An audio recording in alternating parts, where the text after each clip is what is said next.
and welcome to another episode of Worst Collection Ever. This is the show where we tell you about the worst comic book collection in existence, and it just happens to belong to us. I'm Jen. I'm Sean. And we have a special guest with us. It is Stephen Sajdak from We Hate Movies. Yay! Welcome, Steve. Thank you so much. It's good to be back here. It's been a little bit, right? Returning guest, Yeah, returning guest. Wow. I want to say probably 8 years ago or something crazy like that. Sounds about right. It was before the end time. Yes, yeah. It was a much more hopeful time. We did it in person. We did. It was you and Andrew, and you guys talked about X Factor and Detective Comics. That's right. Oh, yeah. Yes. This is better because I'm more of a DC guy. I'm wearing an Animal Man t-shirt. Oh, shit. Hey, hold up. It was dudes. Yeah. Hold up. Yeah. Where did you get the Animal Man t-shirt? I am the world's biggest sucker for whatever Instagram nonsense. Like, my feed is just... It's just t-shirts. It's just t-shirts. It's just illegal t-shirts that are screen printed. And some of them I just throw right in the garbage because they look like shit when I get them. Other times, like this one, I will wear it. I'll be happy about it. Why did you bother to give it to like a Goodwill? Just no, it's garbage. It's nobody. It's too bad. Not even people at Goodwill are going to buy that. And I say that as someone who shops at a lot of Goodwills. Yeah. You kind of keyed me up beforehand about Comic-Con, which I just gone to New York Comic-Con. Yeah, I'm in New Jersey. Hear about this.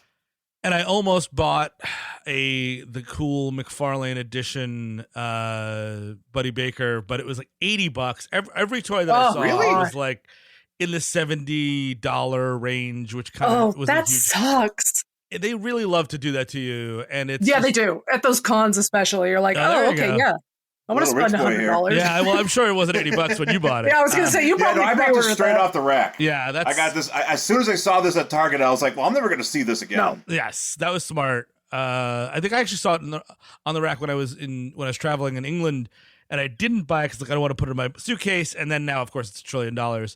And yeah, no, Comic-Con's fun. I usually go once a year with just a couple of high school buddies, and I treat it like a mall, like a big comic book store. I kind of don't do the panel stuff, or I certainly don't dress up. And again, no shade on either of those things or getting autographs or any of that stuff. I just kind of do a big loop or a double loop of just buying a bunch of crap and kind of get out of there. That's the best way to do it. Yes. Yeah. That's usually for us, at least for me, when I go to a place like that, I'm usually one lap, see what's going on. Mm. And then do the second lap and be like, all right, these are the things I saw. These are the things I might want. Yes. Yeah, I plant my ass by the dollar boxes, and Sean comes to get me when he's done, and I'm like, look at my stack of crap I don't need. Yeah, and then I spend too much money. Well, the good thing, you have a comic book podcast. You could write that off on your taxes. All your dollar comics. Dude, we totally should. I wish. Yes. I wish we made enough money off of the to one day do anything with that. Get an LLC. We got to get our LLCs together. Mm-hmm. Have you been to any other Comic-Cons outside of New York? I never have, honestly. I kind of always wanted to do San Diego, and I've never done horror cons or anything like that. And again, I'm not against it, but it was just sort of it wasn't in my vernacular growing up, and then it just sort of I would really need someone to take me would be kind of the thing, you know what I mean? And it's certainly not my wife's bag, so that's kind of how that goes. Yeah. Did you are you just do one day, or are you we gotta go all 3 days? Oh no, just one day. Just the one day is plenty for me. And it's it was fun to there will talking about t-shirts. There were a lot of I was surprised because again I buy nothing but Instagram scam t-shirts, and I get scammed by them. But I was shocked by the Instagram scammers that have booths, and the t-shirts just look like shit, and they're right there. You know what I mean? It's just a bad digitally printed. Yeah, it's just hey, buy this. It's $30. I'm like, the design is illegal, which is fine. I no shade. I'm wearing an illegal t-shirt right now. But and then so it's not yours, and the only thing you're supposed to do is print it. Well, you didn't do that, so there you go. Usually you see those guys outside, selling them on the corner. The DC booth is literally right across from where you are. They're just hey, who wants this? The DC booth's just fuck it, we don't care. Yeah, exactly. That's another one of those guys. Fuck it. It's fine. Yeah, no, I miss my few of my shirts though. I miss my Robot Man shirt. Oh, it was an official one. Oh, really? I think. Yeah. I think it was an official one. It had to be an official one. Yeah, I don't remember. I had a Dr. Fate. I had an Eclipso for a while. I don't know if that one was legit. Yeah. It's always I would have too many. I think I might have the exact Dr. Fate one you're talking about. So there you go. We're shirt brothers, dude. We're shirt brothers. Yeah. No, wait. Awesome. I had a blue one, and then there was a yellow one. So yeah, there's quite a few. I still have an Orion shirt. Oh, that's him in his superpowers outfit. So he's got like the weird white helmet instead of like looking like like the action figure did. And I've worn that a few times. And I still have a Spectre shirt. I still have a Spectre shirt, but it's kind of young on me. Yeah. So I don't wear it. A little young. Yeah, well, Sean's definition of young means it's just short. Yeah, I got it. Okay, now we're talking. Here's the problem. I have like a Michael Phelps torso, and I'm gelatinous in certain parts, so that doesn't help anyway. So I can't wear any cool shirts except for ones that are like designated tall. It's better than being built like Danny DeVito, so you're doing all right, dude. So, Steve, you say you are a DC guy. Yes. I am a DC person myself. Like, I can't explain why. I'm just like drawn to DC. Always have been. Yep. Like, do you have that sort of same thing where it's like you like Marvel, but for some reason DC just hits better for you? Yeah, I think so. I mean, no, for sure. I like X-Men is one of my favorite things. So like I'm an X-Men person, but that's it for Marvel. I'm I worked for Marvel for a short time doing like print stuff for them. So I have a lot of affinity for those characters and stuff. I liked Spider-Man and all that stuff, but DC was like kind of how I grew up with like I have an older brother, and like, so like he's born in 80, I'm born in 83, like that. And like early 80s kids are like young Christopher Reeve Superman kids. You know what I mean? I think that was really important. One, yeah. And DC, the superpowers show was a big deal. Like Marvel was sort of, at least in the way I kind of understood it as a little kid, was like also ran. It was like, well, these are like the real superheroes. And Marvel's, they got Captain America, it's cool, etc. And then like, I guess because like, and then 90s, as I turned into more of a 90s kids, like obviously Marvel was the coolest thing in the world, and like DC was a bit more square, but I still kind of loved it. And I just had like this affinity to these characters. I love Green Lantern, love the Justice League. Not so into the Ray, but we'll talk about him as we get into it. But I did love that like 90s era of DC, the fake imageness of that. Like I'm a big Kyle Rayner fan, and like that is got fake image written all over it. You know what I mean? Like, but I for me it was unique, and like a 0 Hour was like a mind blowing event in my parts. I don't know about you folks. It was a big deal for me. Yeah, that was because that was prime time for me. I was going around buying. I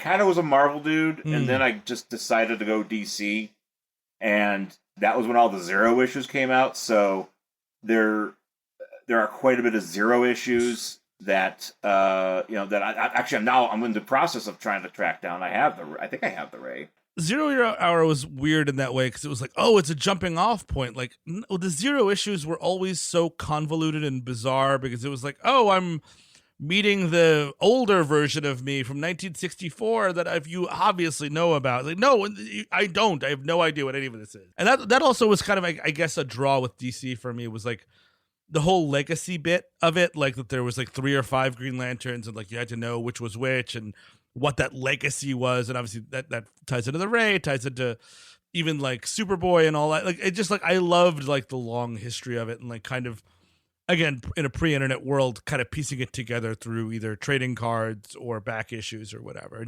Good point on the trading cards, because trading cards were such a big way of exposing me to a lot of characters like Animal Man, or just like some other randos where I'm like, because that's kind of like my aesthetic, where I'm like, I look at a character, there's all these big characters, you got your Superman, your Batmans, but I'm like, what's that guy doing over there? Yeah. I need to know what that guy, what's that guy's problem? Like, why? Those are Sean's guys. Yeah. The guys with the problems.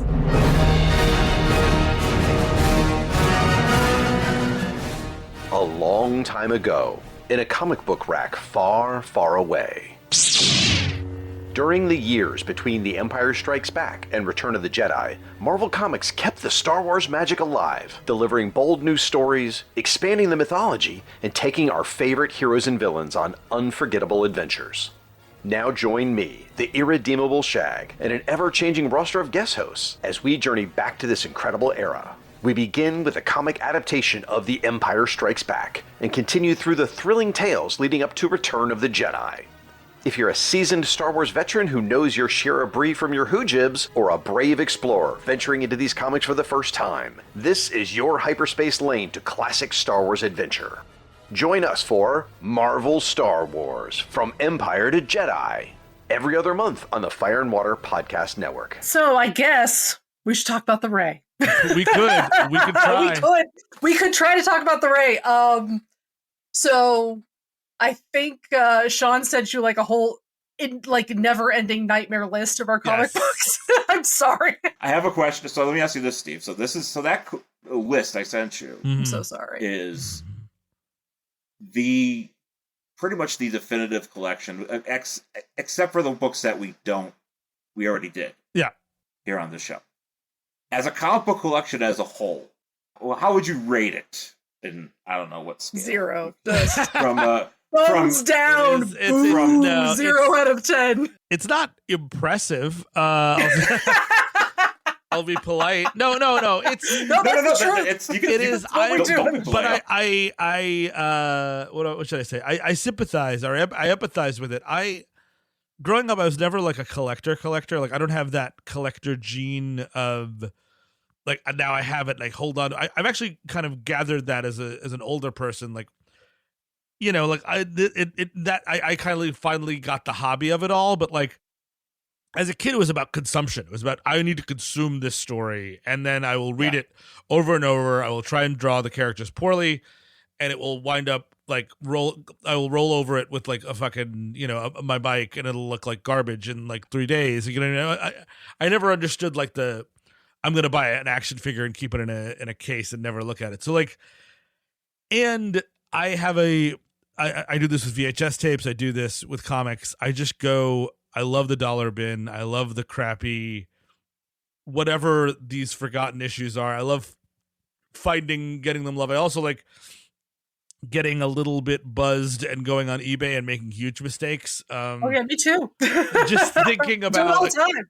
Oh man, there was I don't know if you're aware of the Image comic Crimson from the late 90s. It was like a vampire tale, and I was like, well, I could just buy the first 12 issues of that for $50 and have that come to my house. Yeah, absolutely. I remember liking the first 2 issues, so now I have a stack of 12 that I've read like 3 of, and I'm like, I'm kind of good on it.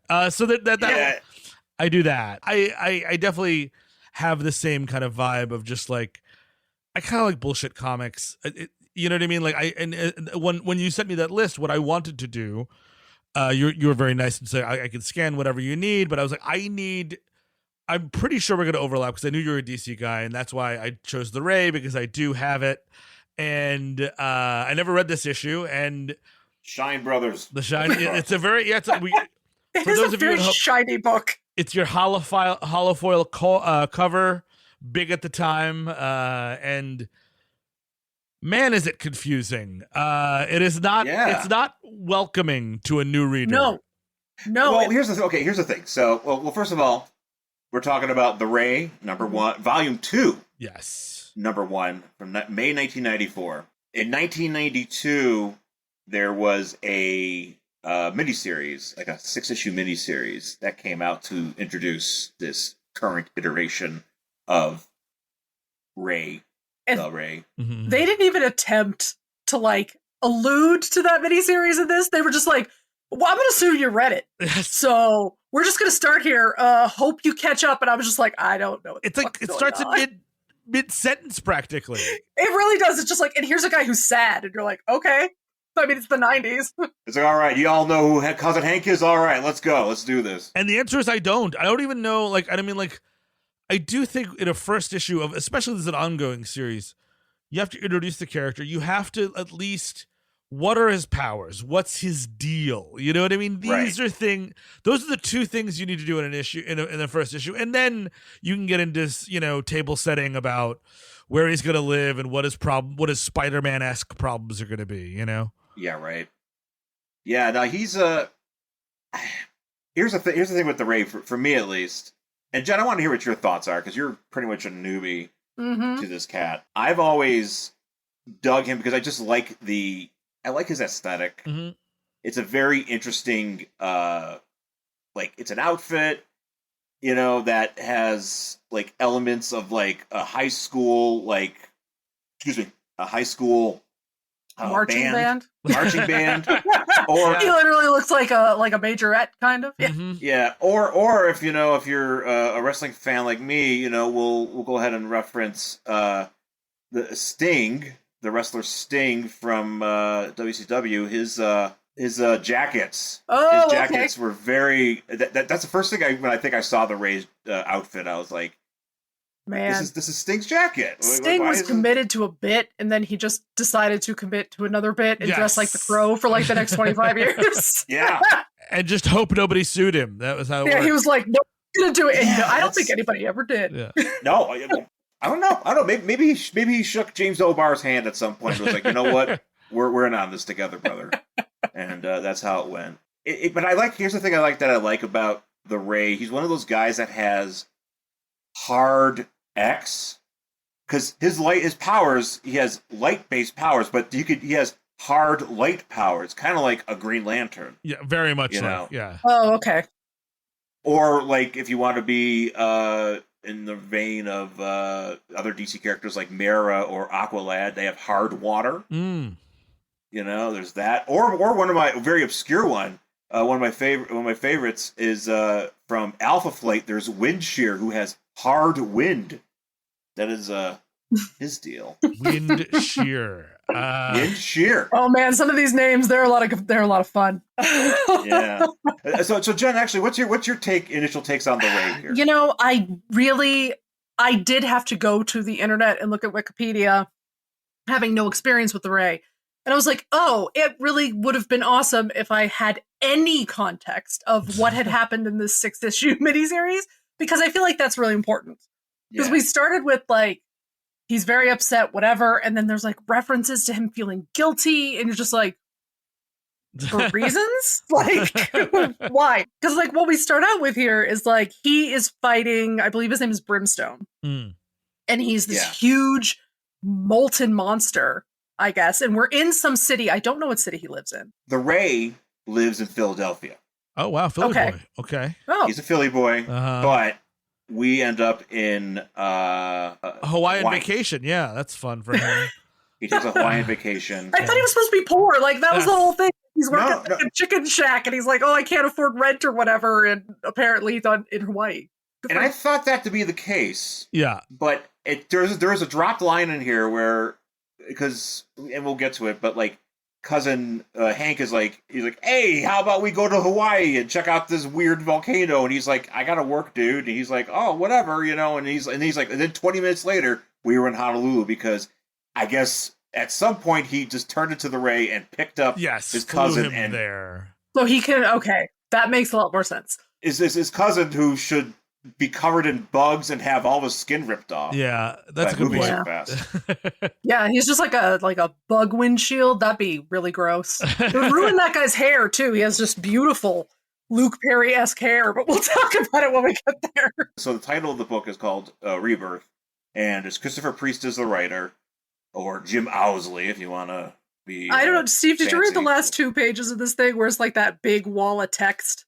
Oh no, I did not. Okay, it's honestly, it's just like, hey, whoever wrote it, I can't remember who, it was like the editor or something. It's like, I'm going to tell you the story about how Christopher Priest changed his name was Jim Owsley, and he changed his name, and here's like I think it's Christopher Priest writing that. Yeah. Oh, yes. Is it Christopher Priest writing it? I was just like, why is this here? You could have just spent this time telling me about the damn book instead of I do want to point out deciding to change your name.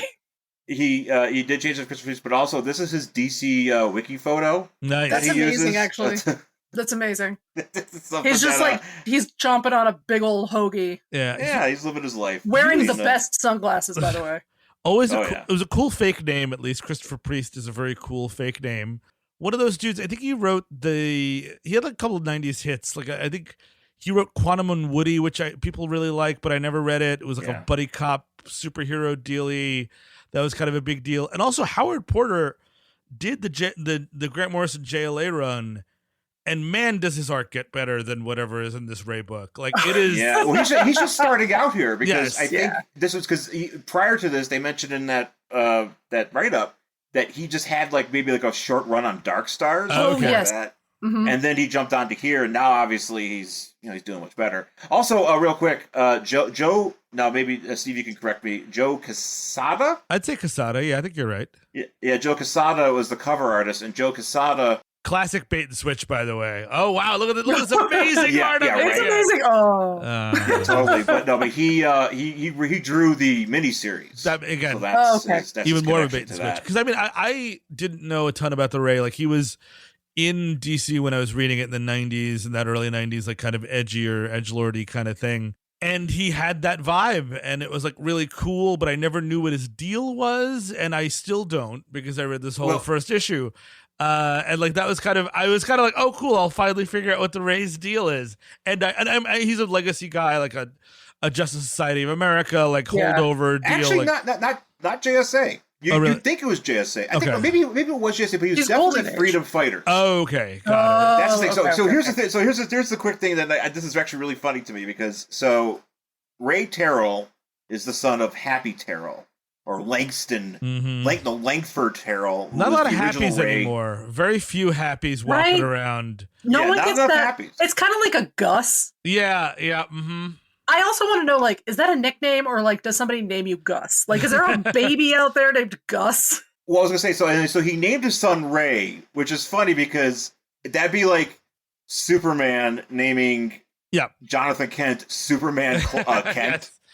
You're kind of giving up the ghost. Kent. Yeah, you're giving up the ghost. Yeah, which and I was thinking about, I was like, what if my dad named me after something like that? Yeah, I'm thinking like, Welding. Well, I was thinking Jenny Cream Ale Merrick. Oh, I can see that. Yeah. Yeah. Okay. Oh, after something your dad loved, Jenny Cream Ale. But then, if your name is Ray and then you're calling yourself the Ray, it's just sort of like. It's not really a secret identity, is it? It's your name. It's your name. It's your short name. You know what I mean? Like maybe you're not going by Raymond. You're not the Raymond, but you're. Oh no! Watch out for the Raymond. Yeah, you should be the Raymond. Hey, what's up, guys? It's me, the Raymond. The Ray Romano, yes. Ray the Raymond. Hey, look at me! I'm carrying Brad Garrett across the country.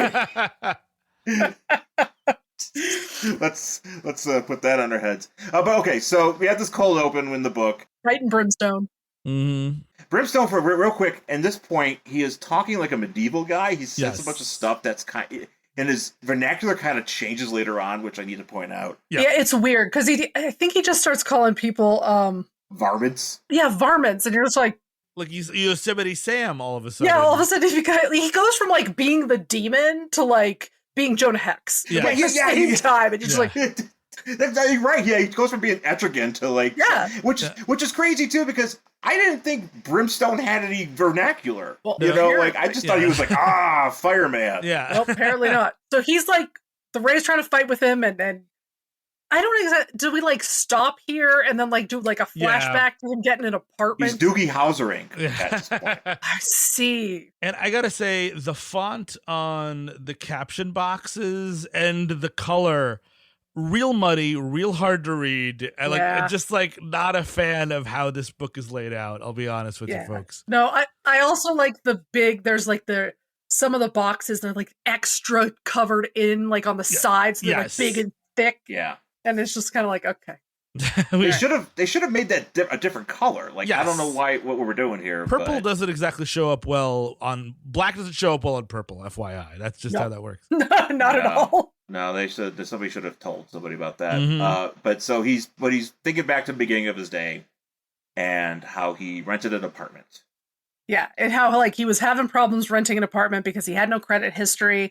Because I guess if you've read the 6-issue miniseries, which I have not, nope.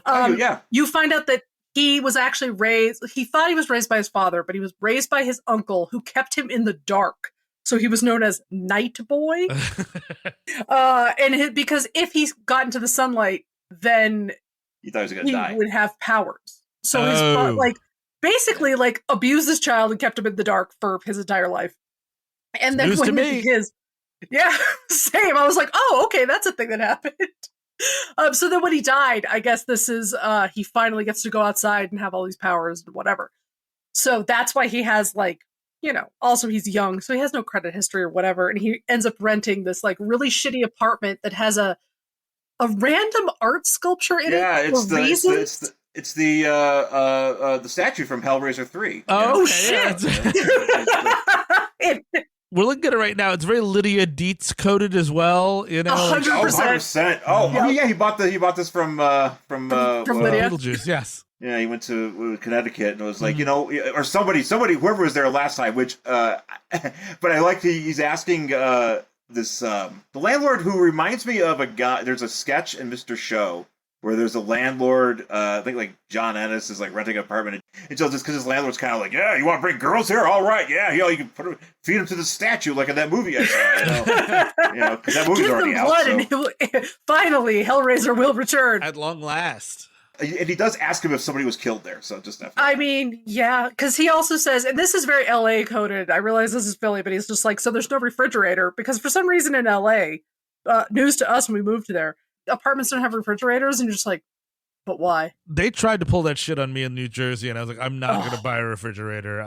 Smart. I mean, at the very least, I mean, yeah, that's something that should come with the apartment. I'm not spending $900 on a refrigerator, and then it's my 100%. Problem. And then you can sell it to the person after. I'm not going to sell a refrigerator. Exactly. You're just why do I have to find out how to cart this fucking thing around? We should talk about a little bit the vernacular, because this is he's a young hip guy, and it's really I grew up in the 90s when this book was published. I know what the slang was. This is a William Gibson, is this how people talk in the future? You're hawking me or whatever. What is it? What's the big one? I have absolutely no, I read this and I was just I feel almost there you go. Getting close, put my serve on, he says. Yeah. Serve. Serve on. I feel like that was maybe a similar version of something Swerve on. Yeah. Maybe Christopher Priest, maybe he's got a vibe or a way that he's a New York guy, or maybe he's hearing stuff. I kind of feel like this is basically the Steve Buscemi meme where he just walks up and he's hello, fellow kids, because it's I'm just trying to sound cool. Well, that's what I mean. I don't even know what his cousin's saying. The one thing I really like about the Ray is I like when he's in his light form, and he has the face, but no, you can see his eyes and his teeth. Yeah, and then also the fit of his head, his helmet, and it's just I just think that looks cool. It's a stark image. Yeah. That's again when I was reading DC Comics at the time, I was like, oh, that guy seems cool, but I never wanted to read anything about him. And the jacket is also it's important in the 90s if you're a superhero to have a jacket. That's a pure. If you want to know why global warming is real. Superheroes used to wear jackets in the 90s because it was so cold. They had to over there. Yes. And now they don't. Yeah, that's a scientific fact. Yes, it is. Exactly. You would have to wear a jacket. It's just so bizarre, the jacket. If either everyone would wear jackets or no one would wear jackets. It seems odd that some would. Of course I would wear a jacket. Then I could put, A, it's slimming, number one. B, now I've got pockets. I could put, I had a cell phone, a beeper in the 90s. That's what Animal Man literally says. Yes. He's the reason why I got this is so I can keep my keys somewhere. Yeah. A Superboy who shows up later, famous jacket. Big jacketed as all hell. Yes. Well, I also feel with Cyclops, for example, he went through a re-character design in the 90s, and he lets his hair out of his costume, and that's got to be what the fuck's his deal? And then all of a sudden so Scott's wearing a jacket now. I didn't know we could wear jackets to this. I had no idea. Wolverine walks around in them so many, when he's not in costume, and everybody thinks he's cool. So no, yeah, exactly. Well, I saw Logan with a leather jacket. So yeah, so now I have one. Aren't I cool? And you're like, no, Scott, you're never cool. Sorry. He's late for work. He's got a job at the Clucky Chicken, I'm confused by this mascot. Yeah, sure. Because it's kind of dressed like Andre the Giant. You know, like you got these giant chickens, but they're wearing like black singlets. Mm-hmm. Oh yeah, you know what? I see. Yeah, there you go. I did not see that. Okay. And then he gets to work, and they're like, "Yo, you got to go out and wear the mascot outfit," and he's got to wear the same exact outfit as this. Yes. So do you think that this could be a wrestler restaurant? Like, Scott Steiner had those, what were they called? Shoney's? He owned a Shoney's. Yeah. He owned a Shoney's, and then didn't like Hulk have like Pasta Mania or whatever? So there's so many wrestlers have restaurants. Yeah, this could absolutely be one. You know why? It's a great way to launder money, for sure. 100%. Right. You gotta make sure it comes out clean somehow. Mm-hmm. Yeah, right. This could be like the Yeti, maybe. Mm-hmm. Like maybe he had this. The Yeti, yes. Wasn't there a big chicken at one point that I don't remember? Like, am I thinking of the right thing? Oh, the Gobbledygooker. There you go. This is his restaurant. Yes. His the actual gooker. Yes. The Birdman himself. That's why he owned this chain. He was a turkey, so he was like, you know what? We're not going to serve turkey, but we're going to serve my brothers, my avian brothers here. But that's how you keep it under the radar, so you can launder more money. See, but also it's your classic. You wanted to show somebody with a bad job, they got to dress up as a big chicken for their bad job. It's not no one ever works the fryer. They always, or if they do, they even have to do it in the chicken suit or dressed as a big taco or dressed as a hot dog. And like we've seen this before, you know? Yeah. So it's a well-worn trope. Second of all, back to the picture you just showed.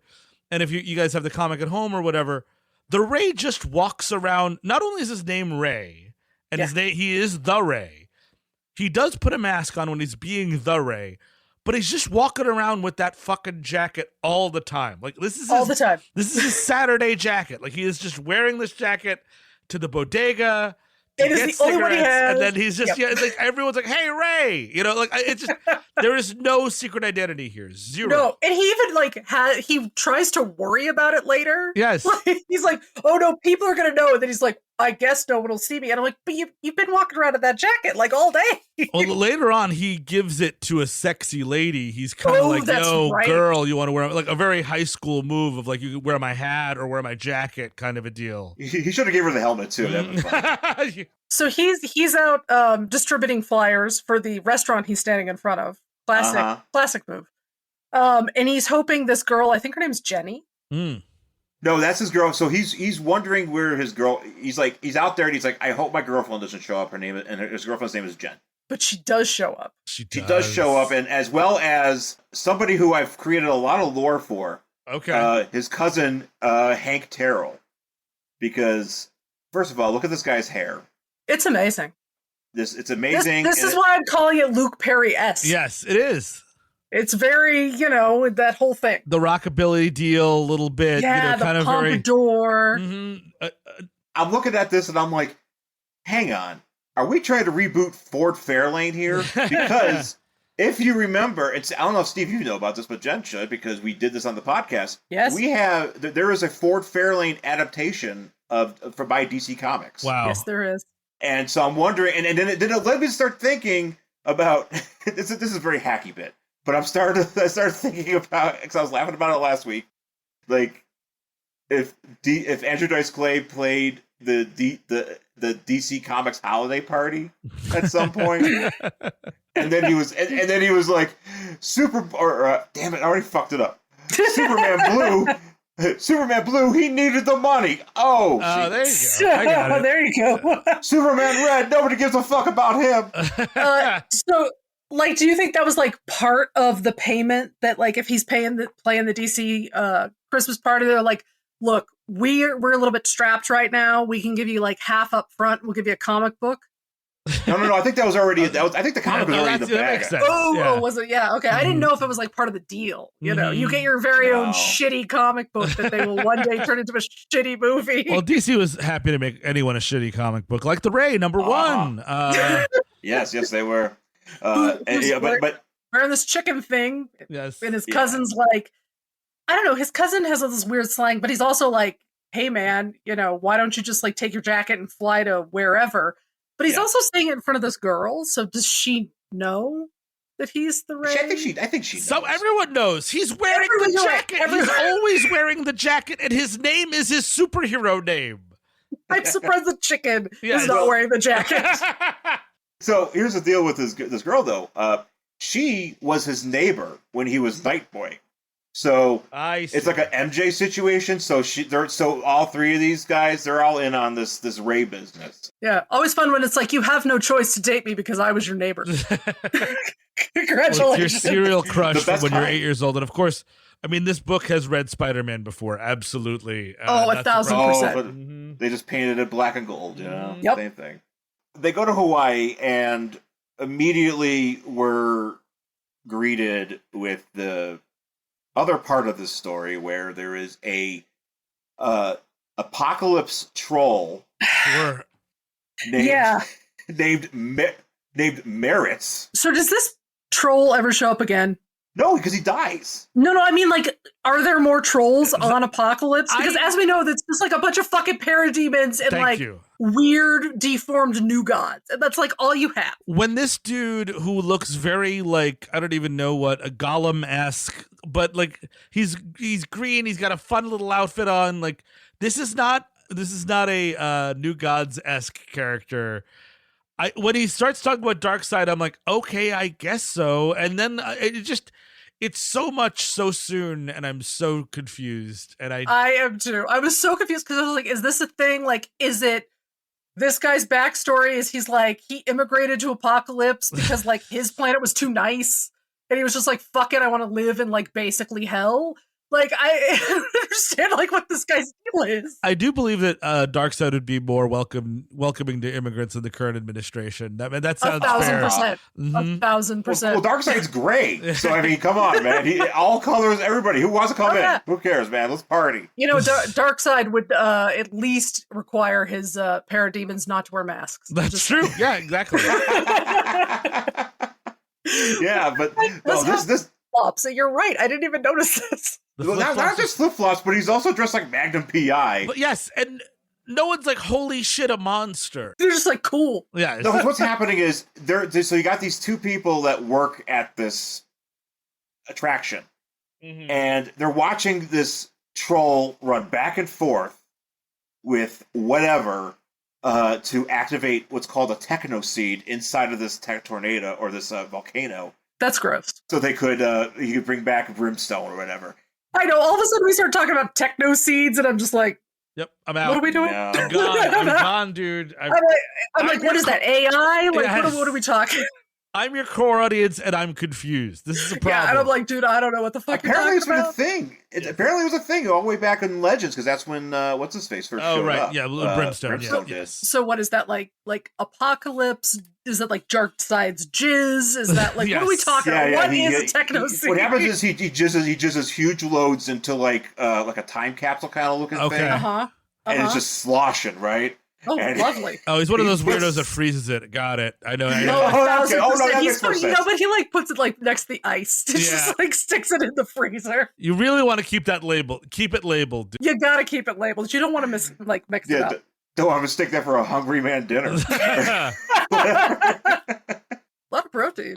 It is. And it also is funny, too, because at one point, this little monster is just going up there and dumping stuff in, and I think they're like, is he dropping contraband in there? Oh, yes, narcotics. Yeah, like the cops are after him. Yes, exactly. They're just letting him throw shit in a volcano. I'm assuming. Never been to Hawaii, but I'm assuming. They don't let you just throw shit in the volcano. I don't think you get that close to the volcano. I think they're like, yo, dude, that's an active volcano. Why don't you back up a little bit? Also, why are you green, and are you a goblin? Also, why do you have a ponytail? Because you do have that as well. He does. He also has a ponytail. Are you Paul Heyman, but also an apocalypse troll? Yeah. We are. So just Paul Heyman then. Got it. Okay. Oh, yeah.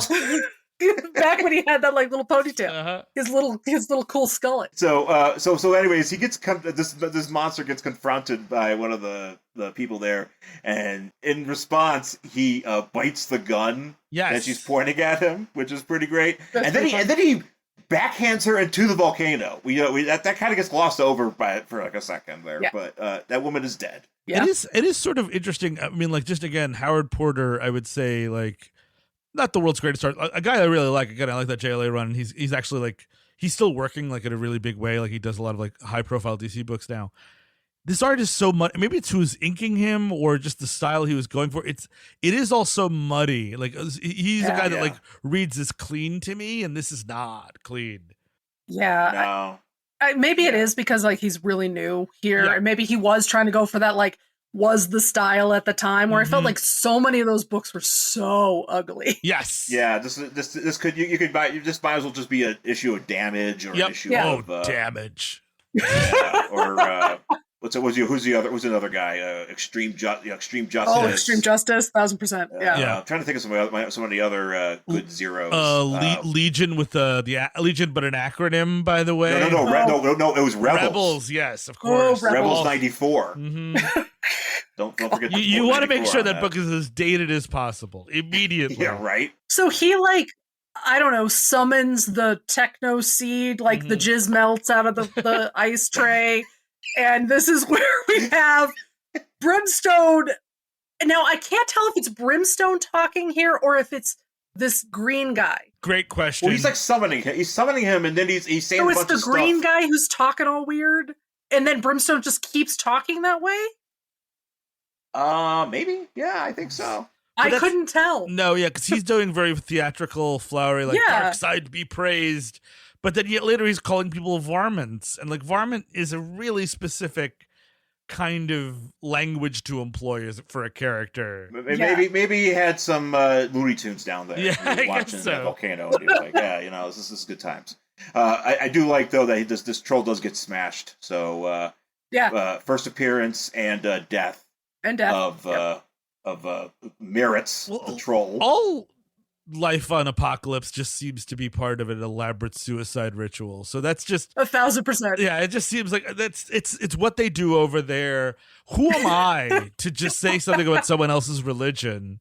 Exactly. Can't judge. No, I can't. Can't judge. We don't want to be like that. Like, it's very funny. I feel like Darkseid is just constantly recruiting people who need to kill themselves. It's just like, I mean, that's basically what Doomsday was created. How Doomsday was created. It's they just the created suicide booth from Futurama. Yes, but that's just it's just a whole planet. I'll tell you, Darkseid would do fucking numbers down here right now, and I might sign up. Yes. Hey, you know what? Where's that boom tube at? You know, exactly. Like, where's the mother box? I'm going. Yeah, but so he gets all smashed, and then I think we cut to the beach where Ray and his cousin are trying to fuck these hot babes. There's nothing more. She's wearing his jacket. There's nothing scummier than picking up chicks with your cousin. And there's just something about it. Like, a friend is one thing, a college buddy, that'd be nice, like a coworker. But me and my cousin were looking for it just sounds, even your brother is better. Like, you know what I mean? Like, yeah, because, we all have that one cousin. Exactly. Who's like the one you don't want to introduce to anybody. And I feel like that's the one that always wants to pick up people with you. Cousin Hank, first of all, somebody should card this girl and make sure she's of age. Great question. I don't trust her. I think Cousin Hank is happier the younger she is, because he's just a fucking creep. Well, he's got a don't ask, don't tell scenario for Cousin Hank. Cousin Hank's like whatever that guy's name is in Wedding Singer, when he's like, I got chicks younger and hotter. Shit. That's right. What is that guy's name? Oh, I don't know. Mr. Gulia. Oh, yes. Julia Gulia. Yep. Julia Gulia. But yeah, and also, I just keep thinking like of this other lore. I'm like, with that haircut, he's definitely a guy that has been to like a George Thorogood concert and gotten into at least 3 fights. And he's been arrested at a hot rod convention. For various infractions. Yep. Absolutely. I think he's been arrested at most places. Yeah.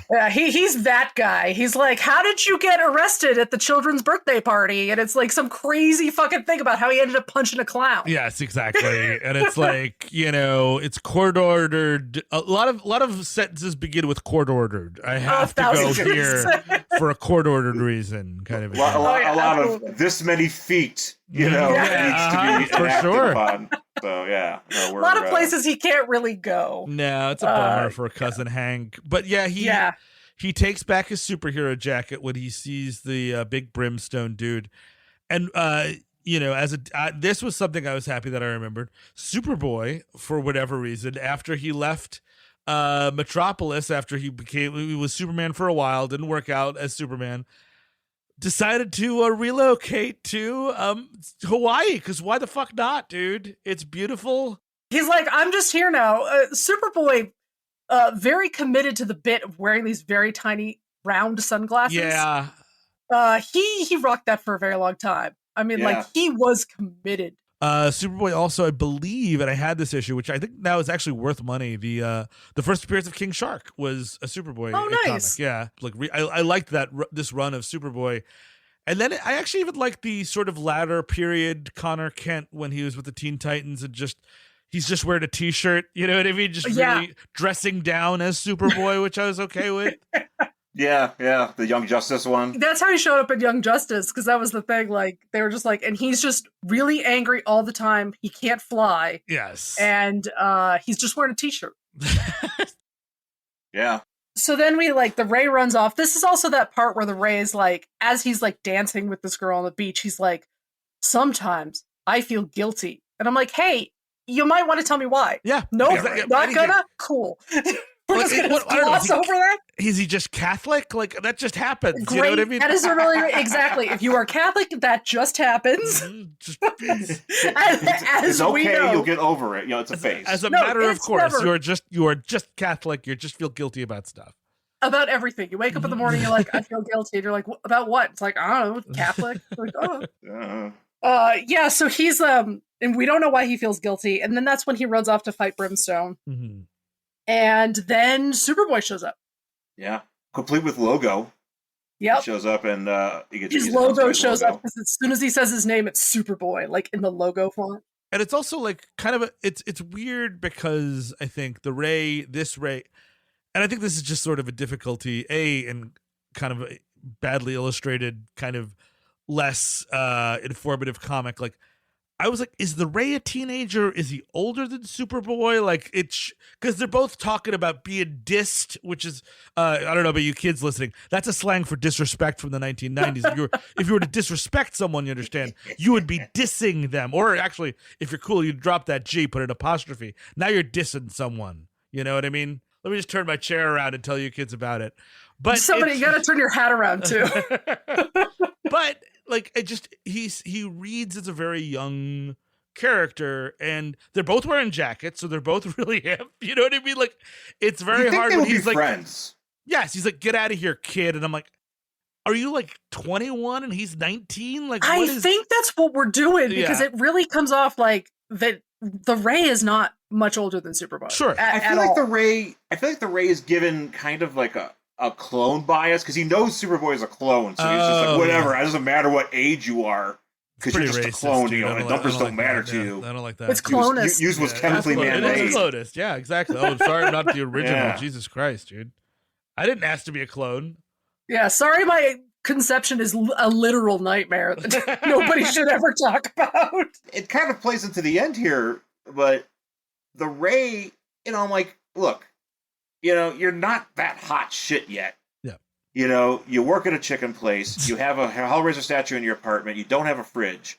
Why are you acting like you can't take assistance from literal Superman? Fucking Superboy. Yes. Yeah, fucking Superboy. This is something that drives me crazy about, especially comics in this time period. They still do it today.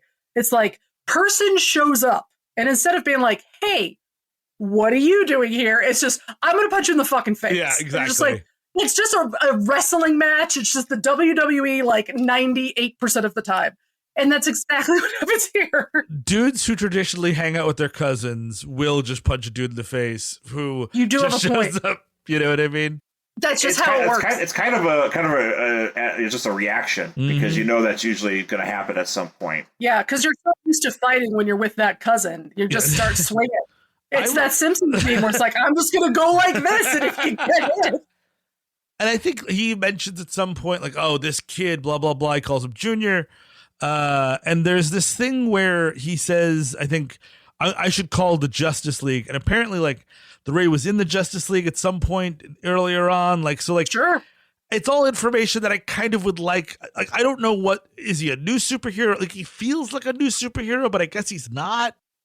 So there's like an issue of like Justice League America where like he's there for like a second, and I think he's kind of reservist, but then eventually he does join shortly after this, the beginning of his book, he does join Justice League Task Force, which is kind of like the C Squad run by Martian Manhunter. But he's got Batman or Superman on speed dial. He's like, oh, maybe I should call him. And then I think like Superman goes like, why don't you call your mama? And he's like, my mom is dead. That's the funniest line in the entire book.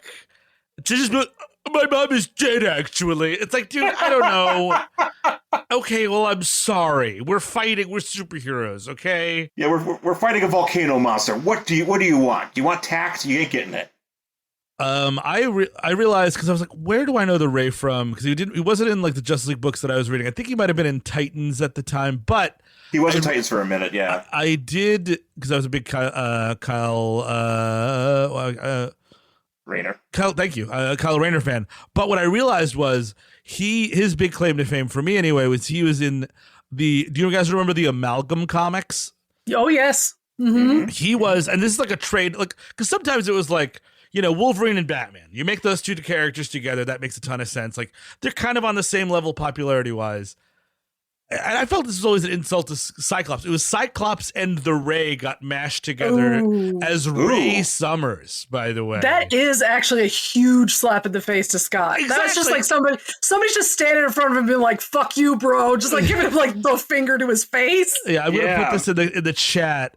He's got the jacket on there. I got to see this. And he's got it's basically like Cyclops with the Ray's jacket on, and it's got the X going. Oh no! Yeah, and he's even the picture looks like he's crying, as Scott does. But I was always like, this is like Cyclops needs to be on a different level, not the Ray, ladies and gentlemen. Right. Like, you should like mix him up with somebody on like the same level as like a Martian Manhunter. Yeah, or a Nightwing even. Nightwing could work. You know what I mean? Something like that. Or like, I mean, hell, you want to go Guy Gardner? That's also totally fine. Somebody with some gravitas. Steel. Let's put give him. I mean, Steel's a little bit lower, but he's still better than the Ray. For sure. Almost everyone is. Most everyone better than the Ray. That's how they should sell the next Ray book. So they fight, and they're on an island. I guess they get on some island where there's like no electricity, because I guess the Ray can pull power from like electricity and the sun. Sure. Which apparently is a thing, because he mentions that. It only comes up at the end, and I'm like, okay, that would have been helpful to know throughout the entire issue. That I'd be like, oh, it's exciting. Yeah, right. And so he like, for some reason, just like, I'm going to use literally all the power I have to blast Superboy, who ends up in like a very, is it him who's in a weird position or the Ray? Because one of them's like all mangled. It's Superboy. He's like, oh my God, I've killed Superboy. Like, no, you didn't. Good luck. Actually, it's something that I think is interesting. It's kind of the Ray doing like a kind of a Green Lantern kind of thing where he puts shackles on Brimstone to like move him to another part of the island. The Ray does a lot of Green Lantern things in this, FYI. It's almost like absolutely. Kind of like a bullshit Green Lantern. There's 5,000 Green Lanterns. Why would you have a fake Green Lantern? I don't know why. There's a million Green Lanterns. What are we talking about here? Right. Just make another Green Lantern. There's plenty of them. Exactly. Just anyone's a Green Lantern. And then you have the Dark Star. Let's not even mention the Dark Stars, who are also fake Green Lanterns. And then like years later, not even that much later. Yeah. Maybe like a decade later, we end up with like all the Spectrum Lanterns. Oh God, the reds and the blues and the pinks. And the blues and the pinks. But at least that makes sense. We just don't have like also Rands that just are hanging out there, and they might have kind of those powers, but just sort of, kind of. But I like the way that he's lying here, because Superboy got blasted, and he looks like, this is a very specific reference, but in Sleepaway Camp, when that pervert chef gets all the fucking boiling water poured on him, he's kind of laying there like that. He's definitely doing the arms up in the air thing, and he's, I'm assuming, on fire. Yeah, that is kind of what it looks like. Well, he should have said that shit about his mom, I guess, was kind of the big problem. That's true. That's what happens. And you know what? I mean, he's Superboy. He's probably not dead. He's definitely not dead, but he looks pretty dead here. Well, they even say it at the end of this fucking book. That's the thing, because it's like, all right, so you got into like a cousin fight with Superboy. Cool, cousin fight. He's like, now I have no power and I'm stuck on this fucking island. Oh no. And it's like, all right, what happens next? And they're like, don't worry, Superboy's not dead. And you're like, okay. I mean, I know that, but why'd you write it at the bottom? Maybe use this editorial voice to tell me who the fucking Ray is at the beginning of the book. That would be great. Let's save some words for that. Yes. I would love that. That would be amazing if you could just actually tell me like what the fuck is going on. No, okay. Yeah, and then Brimstone recovers, and yes, he gets better. It's going to be bad for It's going to be bad for the Ray and possibly even Superboy. Yeah, absolutely. It's bad. It's bad for everybody. I'll say we'll find out next time, but I'm never going to read the Ray number 2. No. I'm not gonna... Here's the thing. Sean will read it. I will read it. She said derisively. No, she knows this because I've kind of taken this thing. So we got the DC app. I started reading Fate. From that time, I was like, you know what? I'm going to read all Fate. I'm going to do Fate. I'm going to do it. Sure. So we're going to go all for Fate. Is that the female Dr. Fate run? No, it's the Jared Stevens one where he's the artifact hunter and he melts down the helmet. Oh, and he's got like sword. Sunglasses and stuff. Okay, yeah. The cool Dr. Fate. He's got a red streak in his hair. It's real ridiculous. And I was like, you know what? I'm gonna give this a shot and see how it goes because I remember it being. Is he wearing a jacket? Quick question: is he wearing a jacket? Good question. No. He's mostly red leotard. Oh, okay. Yeah. He's rocking that. He lives in Boston too, so I mean that can't be real asshole. Yeah. I love it. Yeah. Probably freezing. Yeah. So, but I got like 4 issues in, and I was like, you know what? I'm done with this. Yeah, you're good. I went over to Captain Atom, so we're working our way over there. But real quick, before we wrap all this up, I wanted to share. So, so the Ray, he was definitely a guy that they wanted to become a guy. Yes. At some point, you could tell there was a guy, and he was a guy that was going to be a guy because when you want somebody to be a guy, you bust out the live action photos of that character. Wait, was that a thing? Sometimes you do. Oh wow! Wait, did they put this in? Like, what is this? This was in the book. This was right before the miniseries, the show, the series started. Oh, weird. So this was not like an ad for like a TV show. No, this is the book. This is a Grant show from Melrose Place. Check that out. Whoa! Wow. No, it's not really. No. Okay, I was like, wait, no, really? Like, I'm gonna look. He's got the hair. He's got the floppy hair. Yeah, he had better things to do already. Yeah. Or if you want, you can call this. Stephen Baldwin. Okay. Maybe he's I could see filling in here. Stephen Baldwin. But yeah, you just got yourself a handsome model. I did look it up because I wasn't a big Arrowverse person, but the Ray did show up. He did, yeah. Yes. Yeah, and he does not look very good. I'll see if I can. He doesn't look like this, right? No, he does not. No, I was gonna say he does not look like that. No, this actually looks pretty good. Actually, if there's a TV show that was like a syndicated show called The Ray, and this guy was here, and I'd be like, you know what? Maybe that was like the idea is like, oh, this is a concept thing. Like, hey, who wants to produce the Ray? It's a sexy dude with a jacket and everybody's on. like, no one. Not at all. Not at all. Yeah. We love jackets in the 90s, right? All right, here we go, baby. Mm-hmm.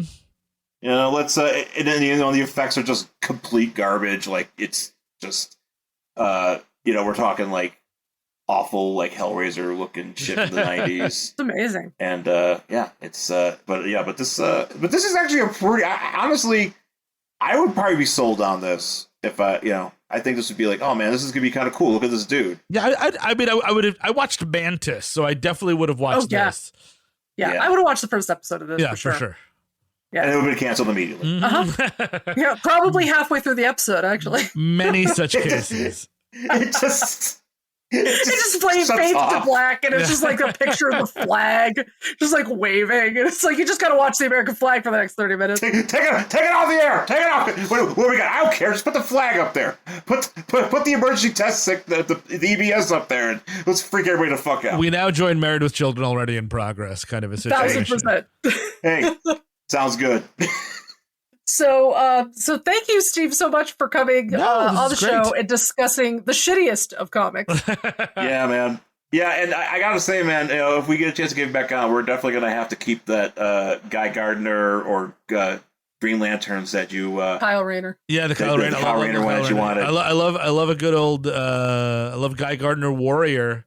Sean loves Guy Gardner Warrior. I am the Guy Gardner Warrior. I have there are 7 people that love it. It's you, Sean, and his brother Brian, and then there's 4 more of you. Yeah, we gotta find it. We gotta find ourselves. There are dozens of us. Yay! I also real quick, I want to point out it's because I almost did it because of this, but I think it's in the Green Lantern book where there's a drawing of Bill Clinton, and he's dressed in a completely green suit, so he looks like a leprechaun.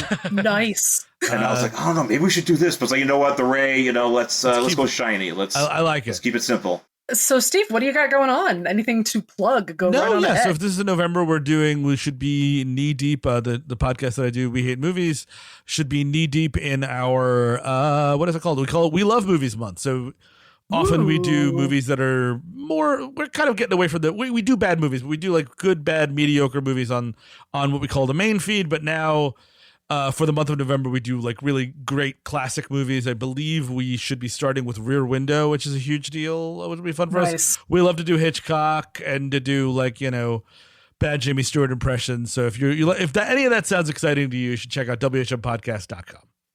Absolutely. Yeah, I will say in this house, we are a big WHM household. We listen to a lot of WHM just kind of casually. I will say your Patreon, worth every goddamn cent. Thank you. Every goddamn cent. So, if you guys have some bucks laying around, you want to listen to a shit ton of content that is hilarious, hit up their Patreon. Yeah, just what, honestly, you guys are, and this is me being, not just because I've known you guys, because we worked together at Sideshow, and we had you guys a part of that. Like, you guys are just an excellent show, and really fun. You guys are super sharp on everything, and it's just dope. So, thank you. Thank you for doing what you guys do, man. It really is and thanks for listening. Fantastic. And thanks for, again, we've known each other for now a decade or so, and the cool thing about the Patreon is if you're a cool couple, you get to split that. Now everything gets cheaper a little bit. You know what I mean? Yeah. You share the RSS feed. I would prefer 2 separate ones, but I'm not going to. We actually do have 2 separate ones. Wow, you guys are all right. So now I'm very glad I did this show. No, because we got the different commutes and stuff like that. So it's just easier, Yeah, it's like you gotta curate your own thing over here. Sometimes you need something that's yours. Well, so thank you very much for both of you doing that, and thank you guys. It's so good to see you guys, to catch up, and you guys are awesome. Yeah, no, totally, man. Do you have any socials you wanna? Oh yeah, you just drop on us. I'm not. I guess I don't even know anymore. I'm not real. I lurk on Twitter, but that's about it. I don't do Blue Sky. If you want to find me on Instagram, it's my full name, Stephen Sajdak. You'll see some cat pictures. It's fun. That's about it. Yeah, definitely. Yeah, but that's gonna do for this week's show. You can find us on our socials at Angry Hero Sean and at Jen Stansfield. You can find us on Facebook, YouTube. We have a YouTube at Worst Collection Ever. We do some shorts up on there. We put the full episodes, so you'll get to hear this fine episode as it goes up in the playlist if you subscribe to that. Also, email the show at worstcollectionever@gmail.com, and also rate and review the podcast anywhere you get it. It would be greatly appreciated. So once again, folks, thanks for listening. Talk to you again next time. Bye.